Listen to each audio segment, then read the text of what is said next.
Welcome to the Beam Show, the show where we discuss topics on mental health, well-being and personal development. We are your hosts, Lianne and myself, Tom Weaver, and these conversations come from our experience in training, the therapy room, and our personal experience. In today's show, we are talking about our relationship with food, diets, and where we all go wrong with what we eat. Just as a bit of a disclaimer, we are not nutritionists or dietary advisors, but we have helped countless clients with emotional eating issues. We both had different journeys with food, and it's very important to let you all know that everyone is different. What my body needs compared to, say, what Leanne's body needs is very different, and it's even more so between genders. So let's get right into it. Leanne, what are we talking about when we say or reference emotional eating? Okay, so hi, Tom. So emotional eating is essentially a coping mechanism we use, and it's when we eat for something other than physical hunger. So our relationship with food is pretty complicated because it's so important to us. From our arrival out of the mother's womb, food is our key driver for our survival. And as we start to bond with our mother and we start to interact with the world, it's a huge part of our emotional connection. So beautifully, when the mother is feeding the baby, there's this kind of constant eye contact that goes back and forth. There's levels of this lovely hormone called oxytocin released, and the baby and the mother feel this bonding connection. As we get older and we start to eat different foods, maybe when we go to Granny's house, she always gives us sweets and makes us feel special by cooking us a special cake.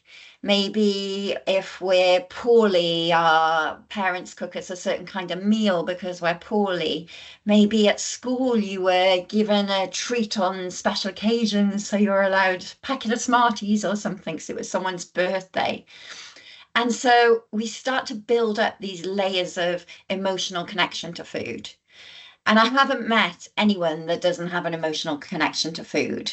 So if you think of something that you've ever had food poisoning on, Many things, yeah. You can very quickly realize there's an emotional connection to food, and it's a huge part of our core survival. I think that there's, that doesn't stop, does it? From when we're born to right now, today, we've got so many different connections to food, and those memories are linked to food as well. So and we've spoke about food quite a lot between us. I'm very, very, very connected to the food I eat, and it is probably one of my biggest challenges. But because we have to eat a few times a day, how can we make that change when there's such a big connection? It's really difficult because food is probably the most abused substance on the planet. So, as you say, you have to eat. So, if you developed an unhealthy relationship with alcohol, you can abstain from it. If you developed an unhealthy relationship, even with things like exercise, you can abstain from doing that exercise. But with food, we have to eat multiple times a day. And so we constantly have this sort of paradoxical relationship, many of us, of where we maybe recognize and identify that a source of a lot of our discontent and unhappiness comes from how we're eating, and yet we have to do it multiple times a day. And so I have myself sometimes denied myself food because I've been too busy with work, or I was a teenager in the 90s where size 0 was the goal, and there were a lot of very unrealistic expectations on females. That gave me quite an unhealthy relationship with managing and controlling my food. I have also loved a meal and eaten it so much to excess that I've then had to just lay down and made myself feel really sick for eating too much. And yes, we can all kind of empathize and nod and kind of sympathize and even giggle along because it's such a relatable human experience. But actually, that shows how dysfunctional nearly everyone's relationship with food is, whether it's from withholding and controlling and denying or going to excess. All of us have denied and binged food at some point to some degree. And often, when we're talking about emotional eating, often that is done by way of a coping mechanism. So I've had a stressful day at work. I can't be bothered to cook. I'm going to get myself a takeaway. Now, you can understand the logic to it, but then that takeaway becomes something that offers me a bit of comfort then. Or I don't know, as a female, sometimes I'm feeling hormonal which is a conversation in itself, and I'm feeling perhaps tired or more emotional. I need a bar of chocolate, and you eat the bar of chocolate. And I know I've had this experience, and lots of clients I've talked to have had this experience that even when you want to do those things in moderation, sometimes you know the bar of chocolate is in the kitchen and it's almost like it is constantly beckoning you until you just think, I'm going to eat the bar of chocolate. Yeah. And so I want everyone to first and foremost understand that it's not that they're the only person with this issue. I also want people to understand that it isn't a point of weakness. It isn't that, oh, I'm just really weak and I've got really bad willpower. There are loads and loads of factors as to why any one of us can abuse food at any time. And it's a really complicated thing because we have this very personal journey with it and this emotional journey with it. And I think a lot of shame comes from our relationship with food. And so many people will eat certain foods in secret. Many people will not admit to people how much they eat, how little they eat, the kind of food they eat. And when we bring shame to anything, the whole essence of shame is that we conceal. And the more we conceal and the more that we hide things, the more shame grows. And so it becomes this horrible self-fulfilling thing that I feel really bad about myself. I'm ashamed, and my coping mechanism is going to food. And so I eat the food, I feel guilty, I feel ashamed, and my coping mechanism is going to food. And so many of us can get caught in that cycle of abusing food, but also not being able to see the door, not being able to see the way out. Yeah. I mean, there's so many complicated rules when it comes to food, because you say, about that sort of the shame connected to eating food in secret, or like, just hiding some snacks or anything like that. But, there's other things as well that's connected to that, like the sort of shame or the guilt for not eating all the food on your plate, whether, growing up and, food being a really important part of the day. And it was always considered you have to eat everything on your plate. And one of the rules that I grew up with was you eat everything on your plate or you don't get dessert. Mm-hmm. So someone that had a particularly sweet tooth, or one of my sweet teeth that are left, that it was always a motivation to eat everything on my plate, no matter the volume. Yeah. Just so I could get to that dessert. Yeah. And often, I'd have like it could be like a Sunday dinner. I wouldn't need the apple crumble afterwards that were covered in cream. Like but that was a rule that was created. So then it doesn't matter if there was going to be dessert or a snack afterwards. That plate had to be finished. Mm-hmm. And that's just, I was just sort of trying to emphasize how those food rules can be complicated and different for everyone. Really different and really hardwired. I also grew up in a family where you had to eat what was on the table. And particularly, I mean, my dad was born just after the war ended. So food was more scarce. Food was more of a privilege, I guess, particularly a nice meal. And so he had it hardwired into him, we've gone through a lot to get this meal on the table. So you eat it and you appreciate it, which then filtered down to me. And when you look at it, the environments in which we grow up with those food rules are very different. And we've grown up in a time where we had sort of definitely microwaves and kind of ready meals, and treats were much more readily available. But if we look at today, I mean, we didn't grow up in a time where we had mobile phones where you could lay on the sofa and just press a button and the food is delivered practically to you. Yeah. We didn't grow up in a time where we perhaps had as many imported foods around us, as many varieties. And so if that narrative is still being passed down through the generations of you've got to eat everything in a time where food is really abundant for so many people, and also less than healthy choices are really, really abundant as well. The narrative is very different to when our grandparents, particularly who were growing up at wartime, when they were eating and they were on rations, it was very important they ate that meal. If we have that narrative right now, what that does is it kind of forces us to feel shame about ourselves if we leave food. Yeah. And it's the issue with any kind of emotional eating problem always has some level of shame attached to it as well.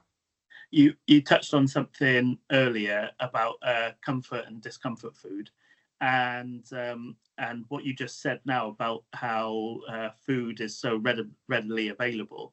You know, like we live in Cardiff, and there isn't many cuisines that we can't get delivered. So if tonight, rather than having a well-balanced meal, we could just be on the sofa, like you said, and just, I don't know, order in a pizza or a Chinese. And this food, we don't have the same control over how it's created, how it's processed, and it's just, we just know that it tastes good. Yeah, exactly. And most of those meals are high fat, high salt, which not only is bad for us, but also makes us kind of crave them a bit more as well. Yeah. So because it's so easy in today's society to be able to get all of that food that isn't necessarily good for us, and then you eat, like, I don't know, like a large Domino's and a side of tenders, and then afterwards you feel pretty terrible about it.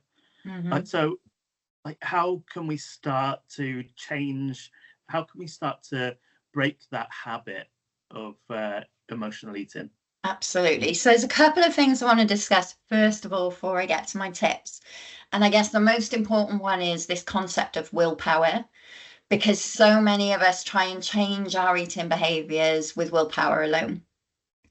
And relying on willpower to change any of our kind of habitual behaviors is pretty unreliable. So people tend to think, and I hear it a lot here in my therapy room, I've got really good willpower, I've got really bad willpower. But that isn't how willpower works. Willpower is a finite resource. So the way I like to describe it to clients is, imagine you're playing a computer game, right? And you have an energy bar on a computer game, and as it declines, you've got to get a reboot quickly, right? Willpower works similar to that. So assuming that you're perfectly healthy, assuming you've had a good night's sleep, you're not under stress, when we wake up in the morning, we've got a full bar of willpower. But we use willpower for so much more than we realize. So we will use willpower sometimes to just stop pressing snooze. We'll use willpower to perhaps get in the shower. If you're doing a cold shower and you're turning it down to cold, definitely use willpower. You might use willpower to have to take the dog for a walk when it's pouring with rain. Willpower not to shout at your children because they're running late for school. Willpower to wait at the traffic lights when you could have jumped it a little bit. We use willpower constantly. So on a good day, that willpower just about gets us through the day. If we haven't slept well, if we're not feeling very well, if we're stressed and undergoing more challenges, we don't even really start with a full bar of willpower. So we might start with half. So let's imagine that we have decided that today we're eating healthy. And that's it. That's it. I am eating healthy. I'm making healthy choices. Well, how that then starts to evolve is that I get out of bed using willpower not to stay there. I've got a bit of a headache, so my willpower's gone down because I'm having to push myself through my tasks.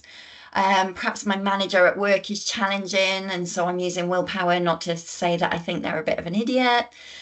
All of these different things. It comes to lunchtime, and I've got the opportunity of popping to Greg's next door, or I forgot a pre-prepared salad. And maybe at lunchtime, I think, no, I've said I'm going to eat healthy, I'm going to eat the salad.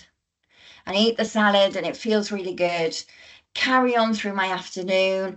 I have a disagreement with a client. I have a challenging drive home. There's been an accident and it's taken me ages. I get home. I have a row with my husband. My kids have created a mess everywhere. And now my willpower's flashing on red. And then someone says to me, well, what's for dinner? And I say, pizza.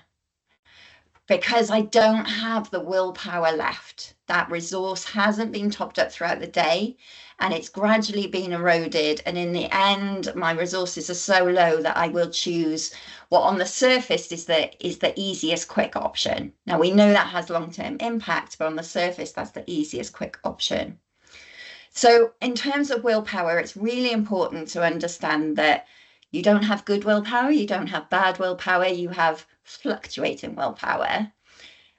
The way that we can recharge willpower, because we can recharge it throughout the day, is actually ironically eating well, so our body feeling nourished. So if I had eaten that salad, my body would have felt nourished and been able to use the resources better.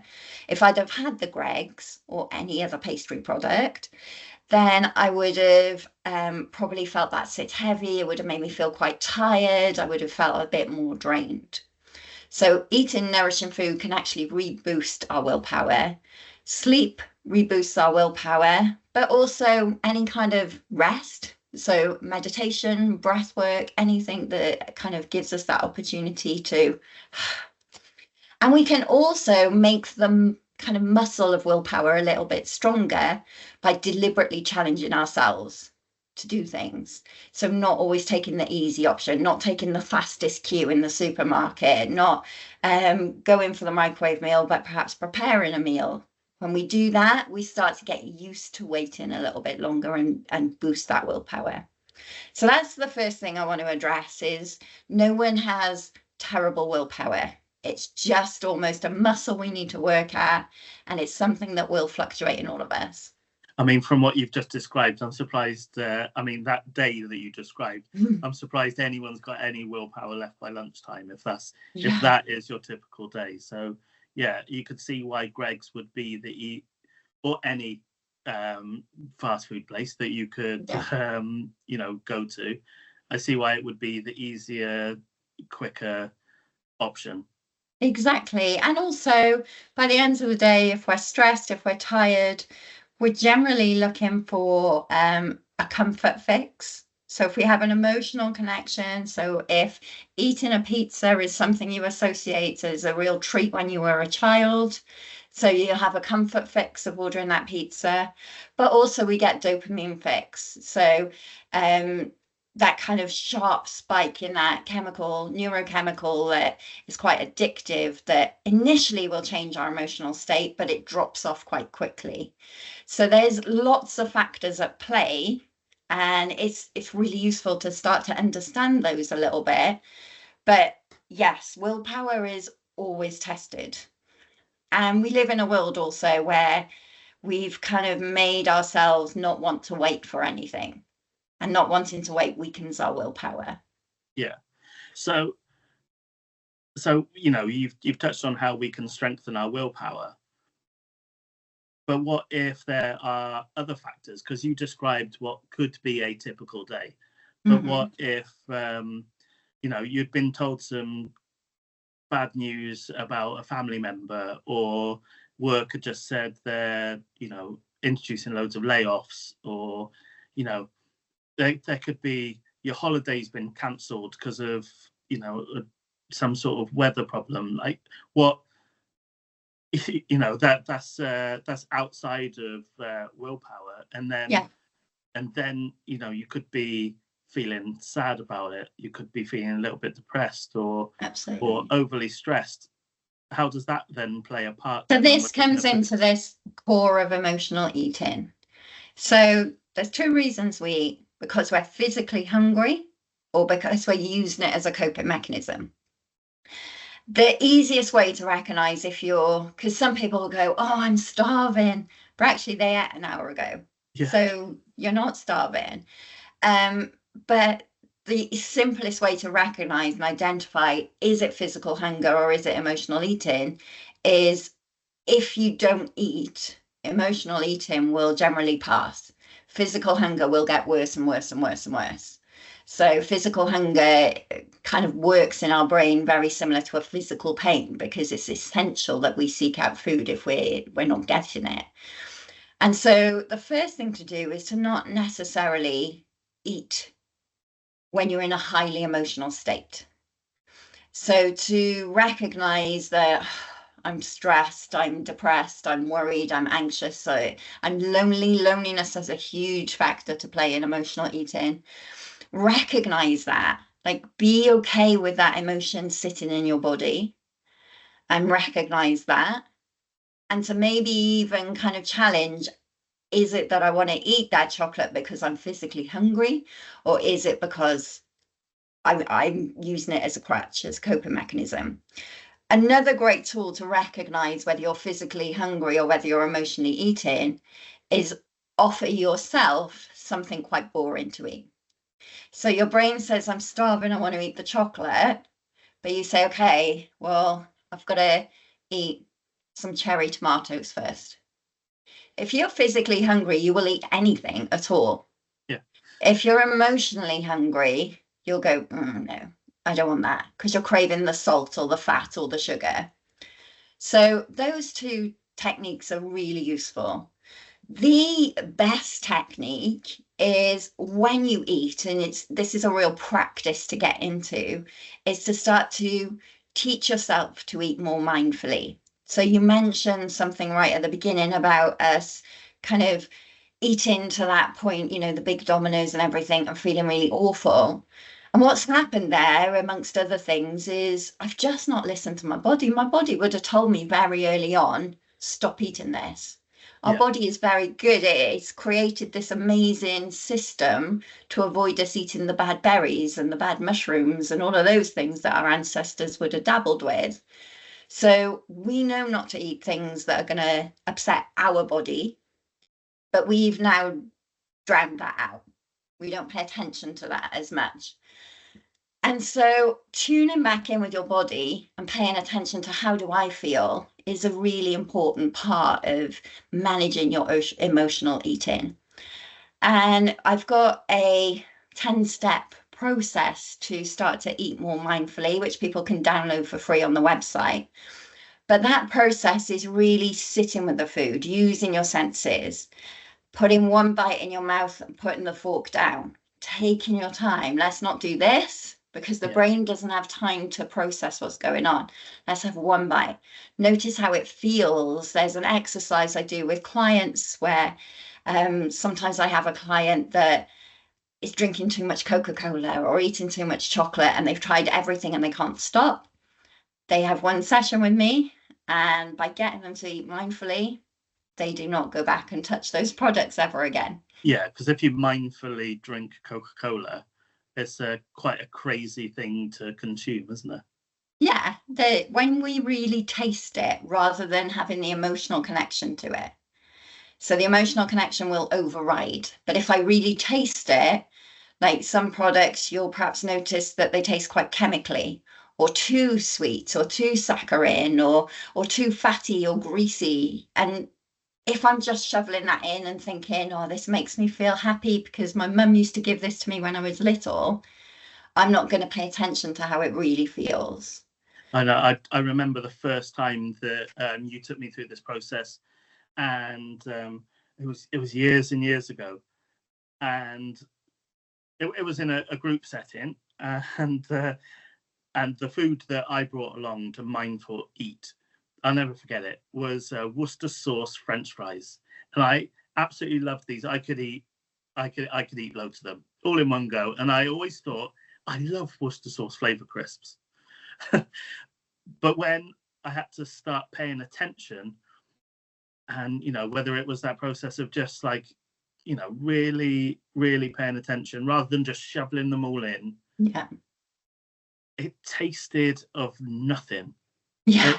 It was like a split second of, oh, there's that Worcester sauce flavor, and then after, because there's so many other things like crunch and texture, but actually after, because you tend to eat crisps quite fast, but if you eat crisps slowly, it's unflavored mush, and and since then, I think that was probably more than 10 years ago, I've never had a pack of Worcester sauce French fries again. Yeah. It's such a powerful tool. I think we're very often not present with our food. Yeah. We do it on the go. We do it through habit. We do it through emotion. And when I've worked with people with perhaps an eating disorder or emotional eating issues, then one of the things we do is to start to reconnect with the body and be present. And I mean, you all know this for sure, and you can add to this, but one of the things that I'll often do is say, you only eat, you don't do anything else when you're eating. So when you're eating, you're not walking around, you're not driving, you're not on your phone, you are just eating and maybe talking to other people while you're doing it. Yeah. So you're fully present with your food. I'll explain why in a moment. The other thing I get clients to do, so there's some really interesting research that was done with people with eating disorders. And they found that when people stopped and said grace before they ate, they had a better experience of consuming that food than people who didn't.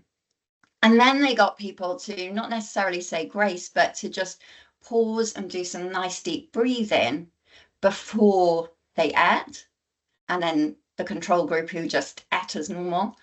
And the group that were more present, they stopped. They took some deep breaths. If they wanted to, they said their version of grace. They felt better about the food they were consuming. They ate less. Their kind of relationship with how they were eating and why they were eating improved than the control group. Now, the part of the science behind that is if I eat stressed, then I'm eating in what's called the sympathetic nervous system, which is essentially my body's preparing for that fight or flight.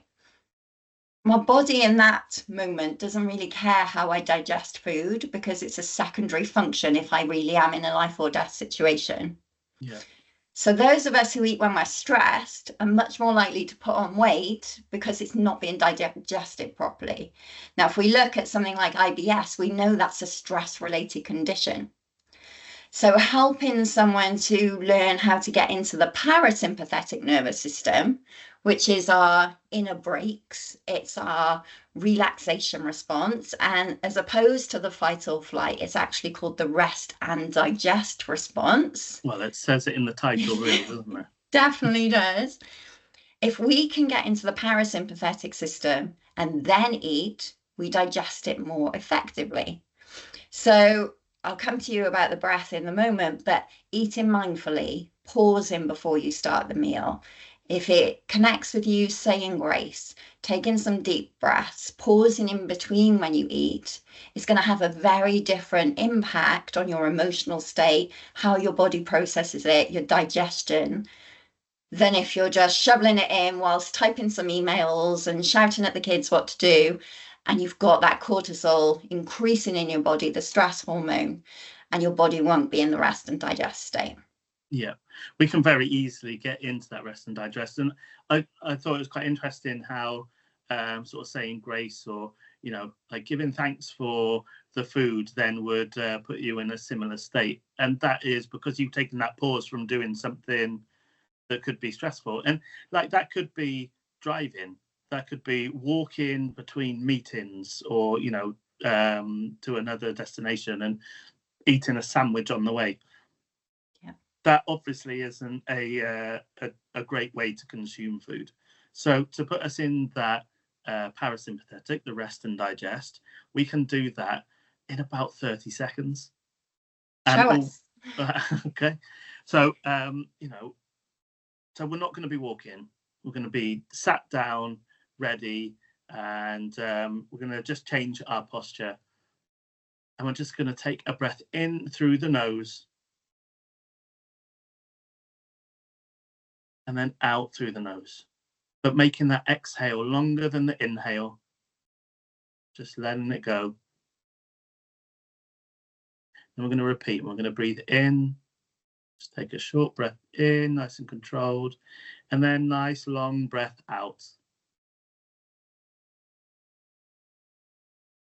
And we're going to do it one more time, and we're just going to breathe in through the nose, and then we're just going to breathe out, extending that breath all the way out. And now we're ready to eat.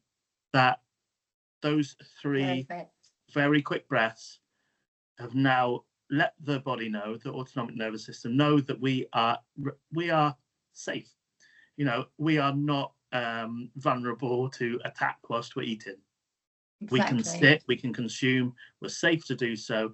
And when we're doing that, not only, the reason why we're in rest and digest, and it's not just the brain knowing that we're safe, it then allows, because we're out of emergency mode, then it allows the rest of our body to return to normal function. So the secondary functions, like the digestive system, they are now activated again. And when we're in emergency, that is all secondary function. So we don't need to, if we're running away from something or we're in a stress state, we don't need to worry about eating. That's not important if we need to escape or deal with something that could be life-threatening. Yeah. So having that, being in that rest and digest, means that our body is fully ready to receive that food. So that's a very simple way that you can prepare to eat. Perfect. And that's the key, really. I mean, on an individual level, if I was working with a client who came to me and said, I'm emotional eating, we need to look at what are the emotions that are triggering you to eat. And for anyone listening to this that knows that they do that, pay attention to that. Because again, we're all different. Some people eat when they're happy, some people eat when they're sad, some people eat when they're lonely. Just pay attention to what that is. Pay attention to what the foods are that you generally go to. And then on an individual level, we would kind of work through those emotions and kind of see how we need to process that. But some people listening to this might know that they do that, but not need one-to-one help. So for those people, knowing how to put them into rest and digest, slowing things down, listening to their body, eating mindfully, being aware of their willpower and working with the willpower rather than against it are all amazing tools that will, if you apply them, make a huge difference. Yeah. There was probably, you taught me this again as well. I think this also came from when we did our optimized training. And there were so many different protocols to put in place. But when it came to eating, I mean, eating was a huge section of understanding how to help others and setting protocols to help us make better choices. And that starts from when you buy your food. Yes. Of course, you can go to the supermarket, and if you buy 10 packs of biscuits and you've got them at home in the cupboard, then you know they're in the cupboard. But if you're making those healthier choices before you get to a state where you could be vulnerable, then, or a little bit weaker, or have less willpower, or or in one of those states where you might want to reach for those biscuits, then having that intention from when you go to the supermarket to not buy them or not buy as much, however, then you're starting to make a better choices. And one of the things that I know that we learned from it, but you remind me often is no. In that situation, I'll stop. I might be going to reach for those biscuits, but then there's that trigger in my mind that says, no, Tom, I make healthy choices. Yeah. I always encourage clients to use I make healthy choices as their new affirmation. Yeah. So, you know, I'm slim, I never eat fattening food, I don't ever have a takeaway. All of those will not work, and there's lots of reasons why. But I make healthy choices is such a powerful affirmation because it's a moment to moment thing. So sometimes I was working with a client recently who's working really hard on getting better eating habits in his life, but he also has to work away quite a lot. And I know what that's like. I know that when you stop at a services, making a really healthy choice is really difficult. It shouldn't be, but it is. If you have the affirmation of I never eat bad food, then it will make life quite difficult for you at times. If you have the affirmation of I make healthy choices, what I encourage that client to do is choose the healthiest thing available to you at that time. Yeah. It also then can filter out way beyond food, because I make healthy choices could be going to bed at 10 p.m., turning my phone off, going for a walk. All of those are healthy choices. So yeah, if someone wanted an affirmation to just keep coming back to, that's the one I would lean into. Yeah. No, I love that. It's still something I use daily. Not always successful, but most of the time that is something that really helps me make those better choices at the point where I can make the biggest difference as well. Yeah, definitely.